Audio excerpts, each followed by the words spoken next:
भाइयों, कैसे हैं आप लोग। आज हम आपको अपने इस नए वीडियो में नया टॉपिक पढ़ाएंगे which is known as the limitations of electromagnetic theory.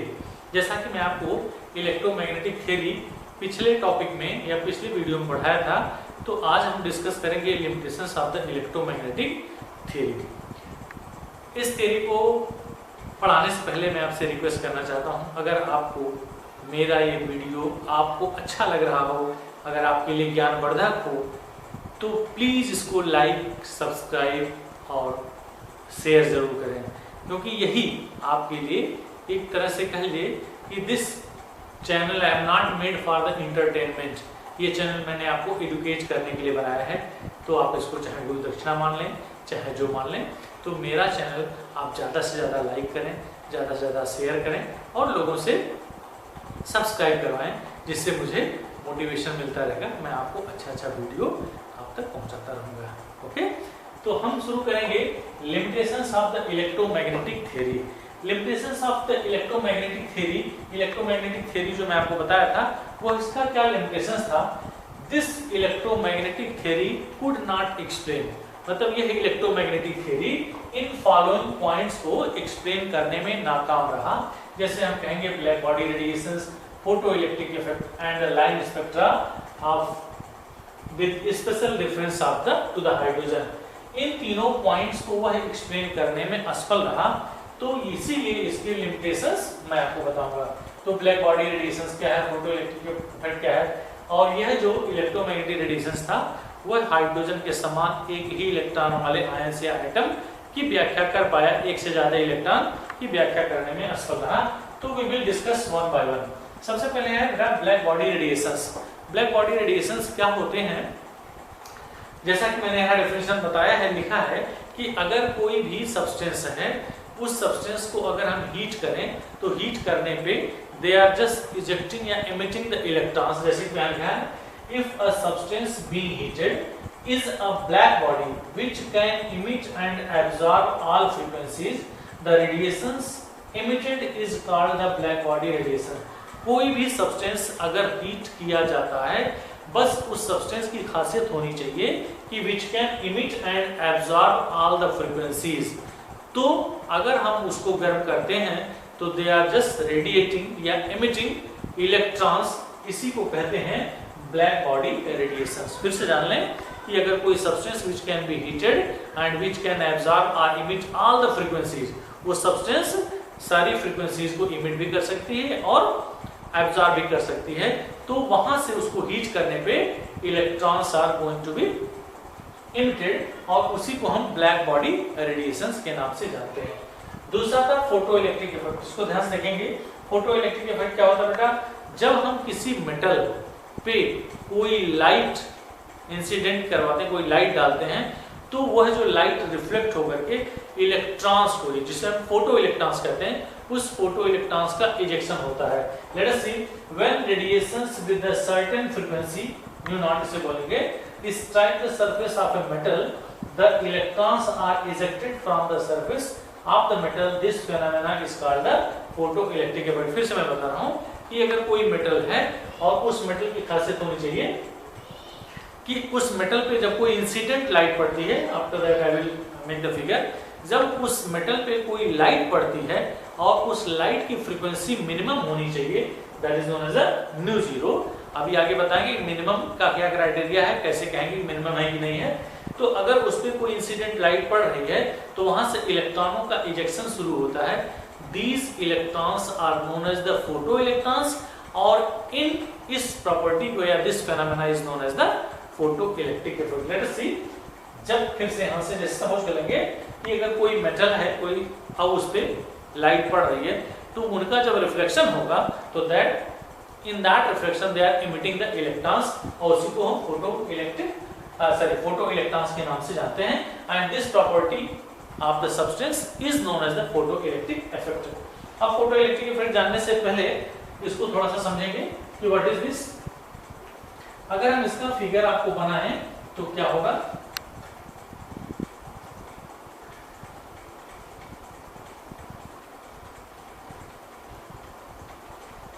यहाँ मैं आपको आपको समझाना चाहूंगा कि फोटो इलेक्ट्रिक इफेक्ट को कैसे, जैसे सपोज करिए बेटा ये एक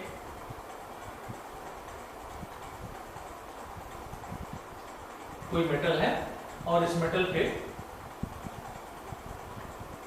this is known as the incident light.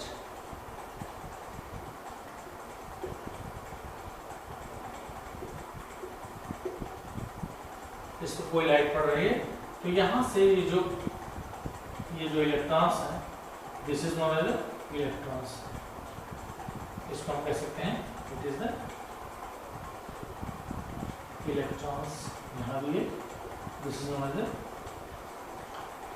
Electrons. और ये क्या होगा, this is known as the metal. ये मेटल है, इस पर कोई इंसिडेंट लाइट अगर पड़ती है, but this incident light should have the minimum frequency. ये ध्यान रखना होगा कि इस लाइट की फ्रीक्वेंसी मिनिमम होनी चाहिए for ejection of the electrons. तो यहाँ से जो इलेक्ट्रॉन्स निकल रहे हैं या जो इमिट हो रहे हैं इस मेटल के द्वारा, तो these electrons are known as the photo electrons and the property of the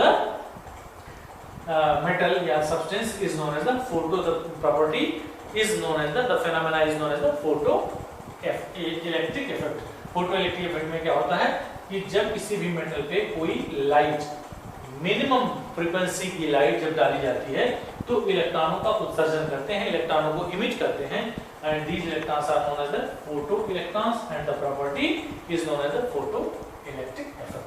तो इसी को हम इसके नाम से जानेंगे। अब मैं आपको बताऊंगा कि important facts observed on the basis of this photo electric effect। जरा गौर से देखेंगे कि फोटो इलेक्ट्रिक इफेक्ट कहाँ हो सकता है और कैसे कैसे इसकी क्या कंडीशंस हो सकते हैं। तो let us see the conditions कि on the basis of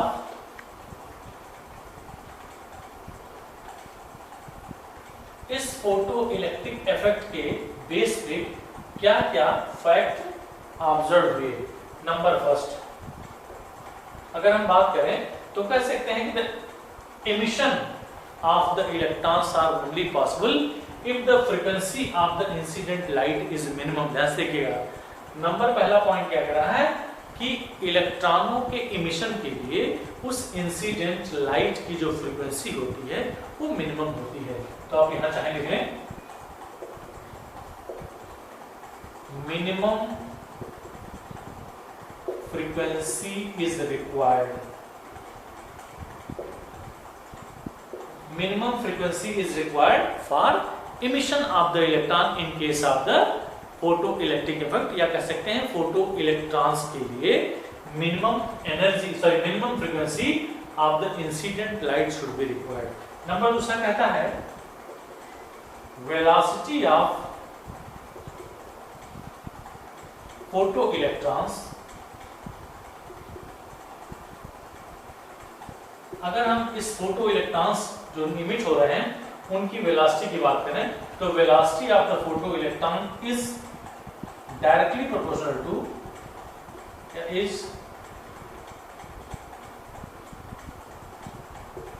is proportional to frequency of incident light। ये ध्यान रखिएगा, यहां से जो इलेक्ट्रॉन्स निकल रहे हैं जिसे हम फोटो इलेक्ट्रॉन्स कहते हैं, उस फोटो इलेक्ट्रॉन्स की जो वेलोसिटी होगी that is just totally dependent on the frequency of the incident light. और नंबर तीसरा पॉइंट क्या कह सकता है, अगर हम इसके नंबर ऑफ फोटो इलेक्ट्रॉन्स, कितने इलेक्ट्रॉन्स निकलेंगे, number of photo electrons is dependent to the intensity of incident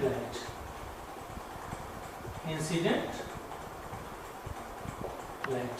ध्यान रखिएगा कि these 3 points are observed on the basis of the photoelectric effect। इस photoelectric effect के द्वारा ये 3 पॉइंट हम ऑब्जर्व कर सकते हैं। पहला क्या करा कि जब कोई इंसिडेंट लाइट होती है इस लाइट की फ्रीक्वेंसी मिनिमम होनी चाहिए for the ejection of the photo electrons. दूसरा कहता है वेलोसिटी ऑफ द इलेक्ट्रॉन्स, यानी जो फोटो इलेक्ट्रॉन्स हैं उस फोटो इलेक्ट्रॉन्स की जो वेलोसिटी है वह इसके इंसिडेंट